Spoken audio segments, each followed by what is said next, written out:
Je m'appelle Claire, et aujourd'hui, je me tiens au bord d'un précipice émotionnel, entouré de rires et de regards qui me transpercent comme des lames.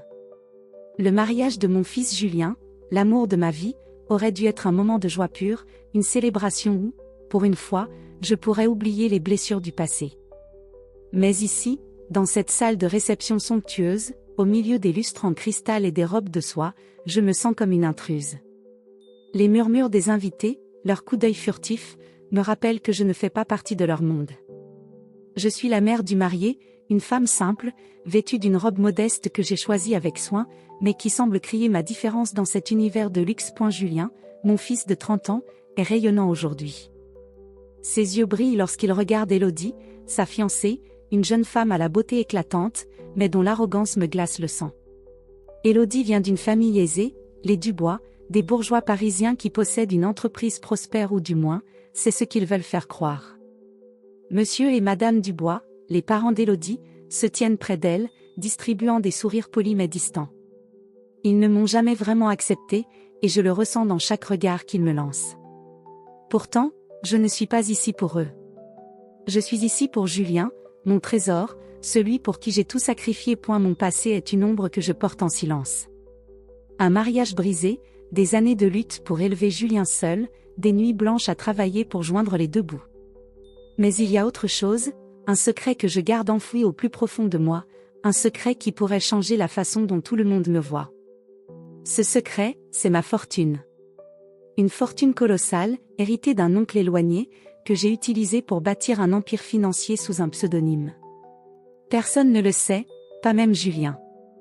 J'ai choisi de vivre modestement, dans une petite maison en banlieue, pour protéger mon fils des jugements et des convoitises. Mais aujourd'hui, au mariage de Julien, je sens que ce secret risque de tout bouleverser. La réception bat son plein.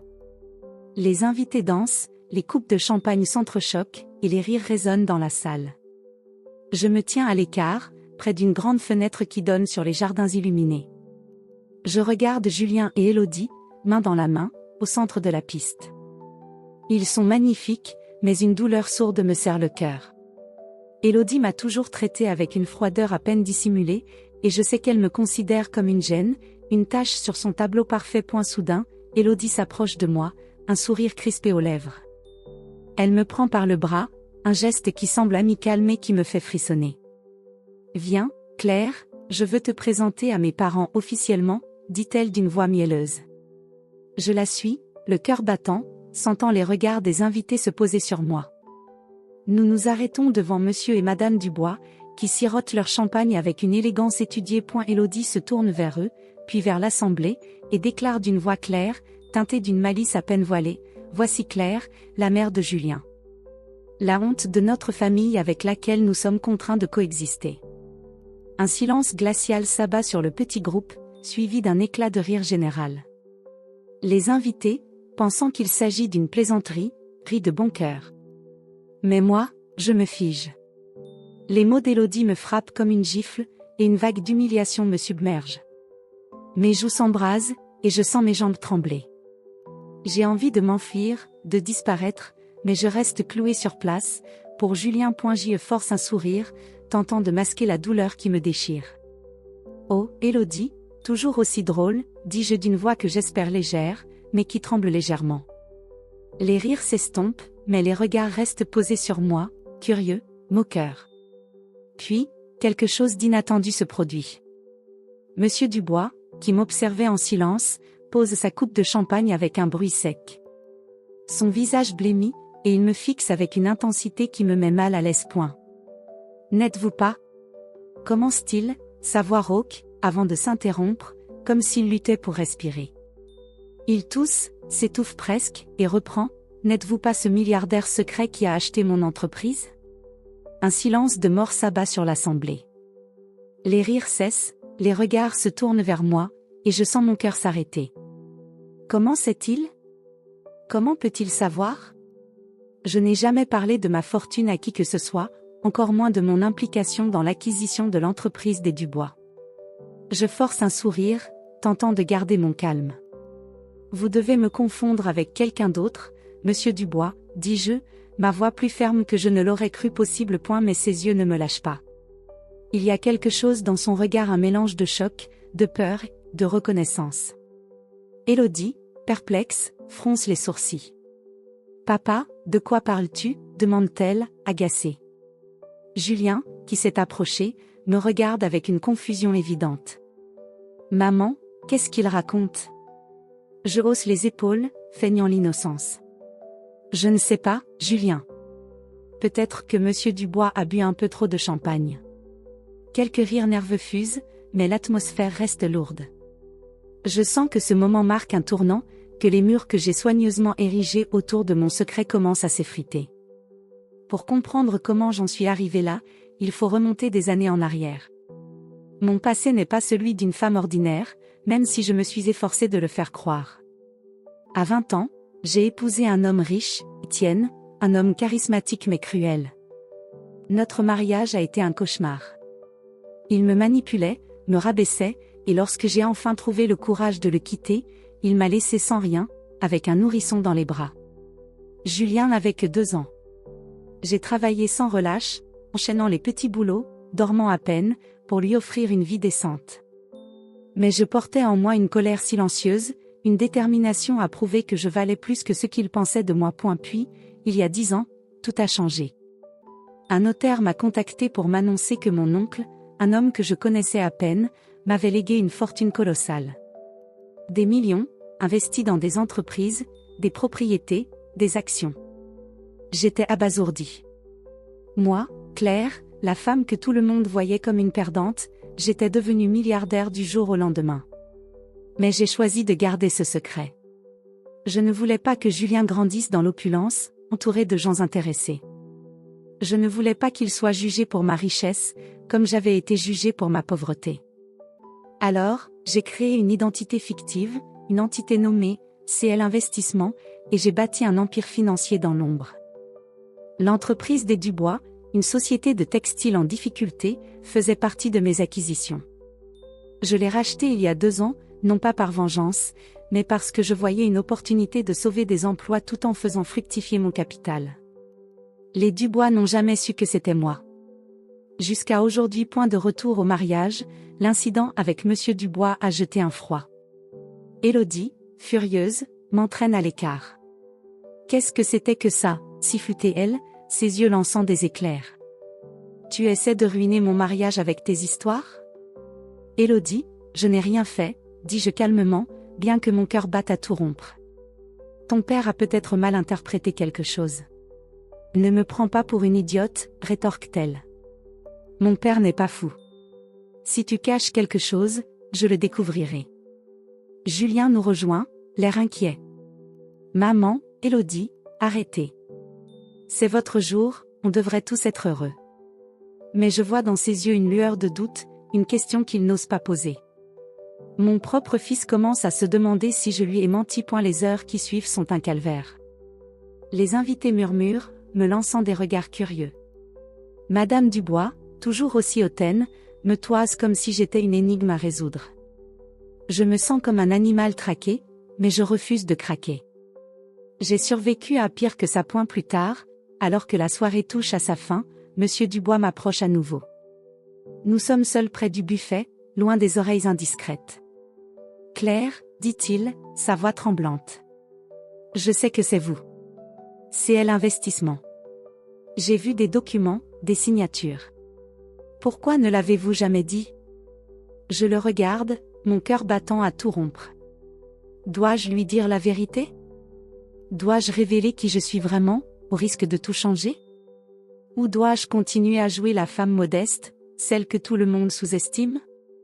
Je prends une profonde inspiration et réponds, un sourire énigmatique aux lèvres, Monsieur Dubois, parfois, il vaut mieux garder certains secrets. Il me fixe, désemparé, mais je m'éloigne avant qu'il puisse insister. Mon secret est sur le point d'éclater, et je sais que la vérité, lorsqu'elle émergera, changera tout. Le mariage de Julien, qui aurait dû être une célébration d'amour, est devenu un champ de bataille où mes secrets menacent de m'engloutir.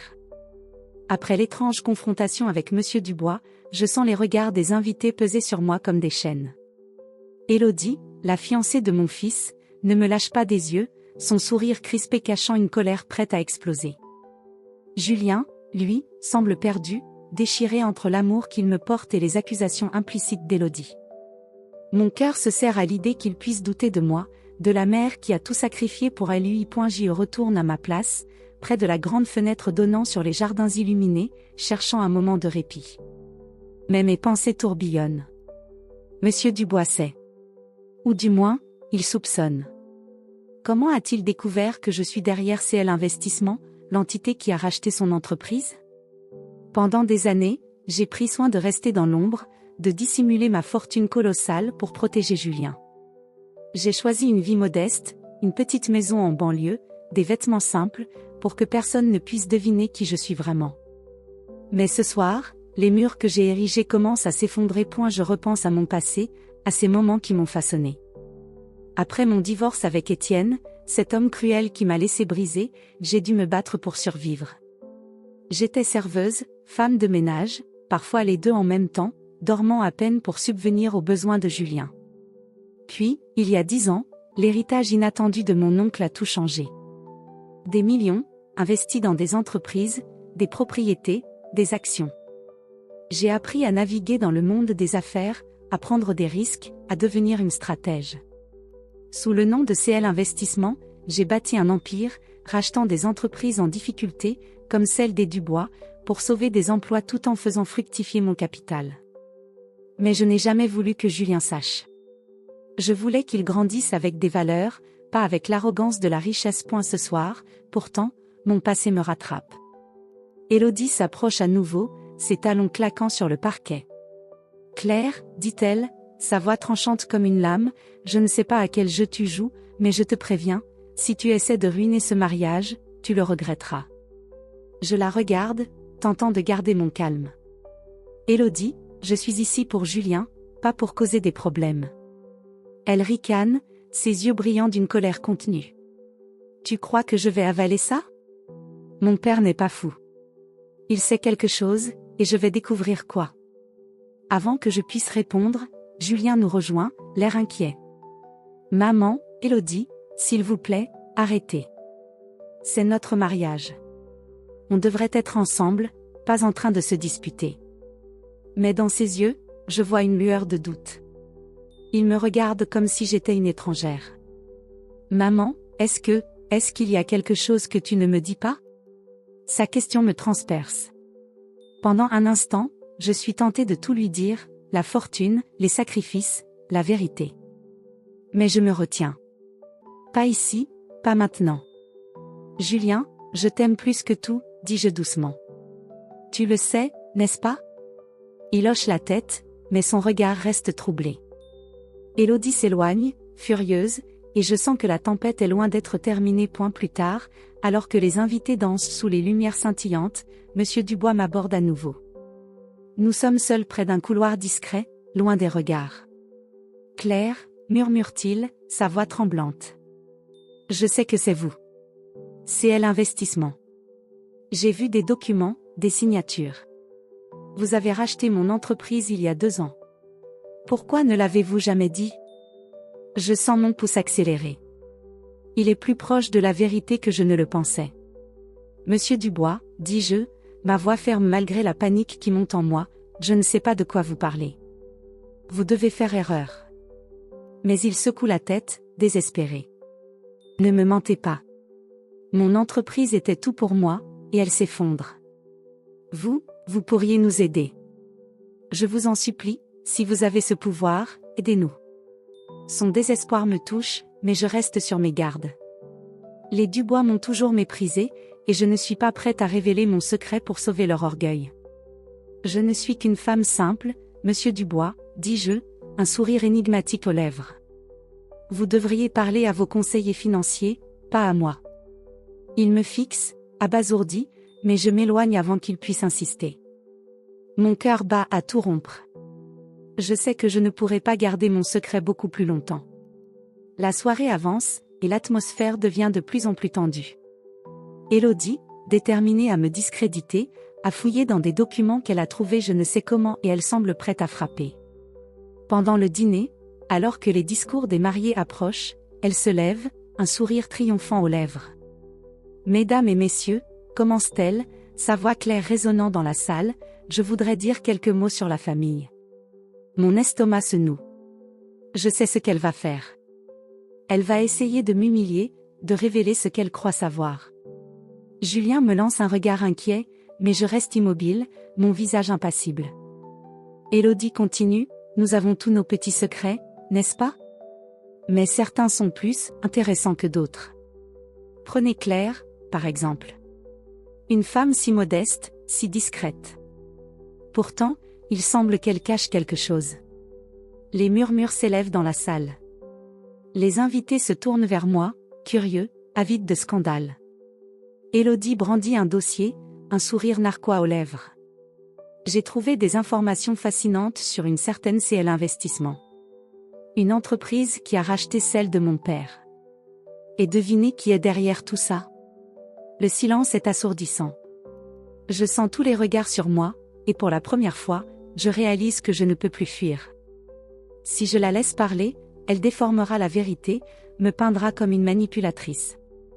Je ne peux pas permettre cela. Pas devant Julien. Pas devant tous ces gens. Je me lève, lentement, ma chaise grinçant légèrement. Élodie, dis-je, ma voix calme mais ferme, assez. Elle se fige, surprise par mon intervention. Je prends une profonde inspiration et m'adresse à l'assemblée, mon cœur battant à tout rompre. Vous voulez la vérité? Très bien. Oui, je suis CL Investissement. Oui, j'ai racheté l'entreprise de Monsieur Dubois. Et oui, je suis milliardaire. Un hoquet collectif parcourt la salle. Julien me regarde, bouche bée, ses yeux emplis de choc et de confusion. Élodie, furieuse, tente de reprendre la parole, mais je lève la main pour l'arrêter. Laissez-moi finir, dis-je, ma voix gagnant en assurance. J'ai caché ma fortune pendant des années, non pas par honte, mais par amour pour mon fils. Je ne voulais pas qu'il grandisse dans l'ombre de l'argent, entouré de gens qu'il aimerait pour de mauvaises raisons. J'ai racheté l'entreprise des Dubois non pas pour les détruire, mais pour sauver des emplois, pour donner une chance à ceux qui en avaient besoin. Je me tourne vers Élodie, mes yeux plantés dans les siens. Tu m'as appelé la honte de la famille, Élodie. Mais la vraie honte, c'est de juger quelqu'un sans connaître son histoire. Un silence lourd s'installe. Puis, Julien se lève, les larmes aux yeux. Maman, pourquoi ne m'as-tu rien dit? Je m'approche de lui, ma voix tremblante. Parce que je voulais que tu m'aimes pour qui je suis, pas pour ce que j'ai. Monsieur Dubois, pâle, se lève à son tour. Claire, je ne sais pas quoi dire.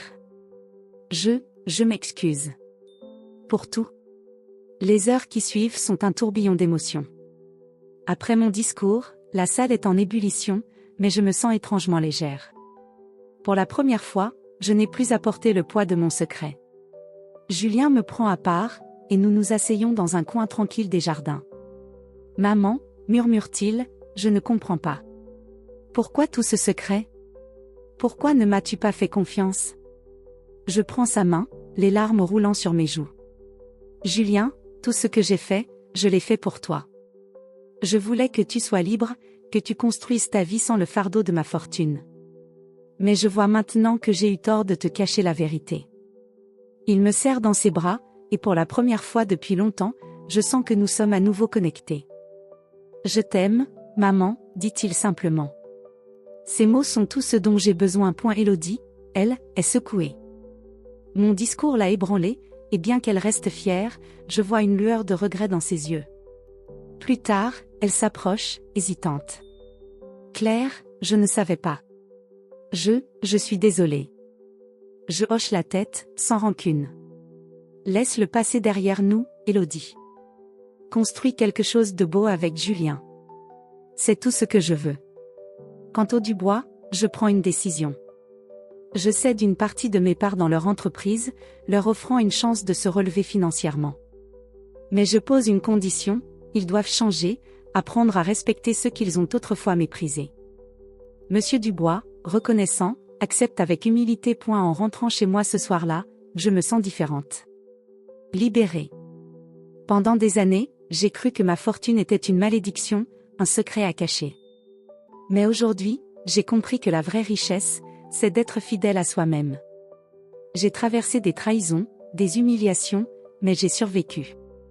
Et plus important encore, j'ai retrouvé l'amour de mon fils. Assise dans ma petite maison, je regarde une photo de Julien, bébé, dans mes bras. Les leçons de cette journée résonnent en moi. La vérité, même douloureuse, libère. Et l'amour véritable, surpasse tout.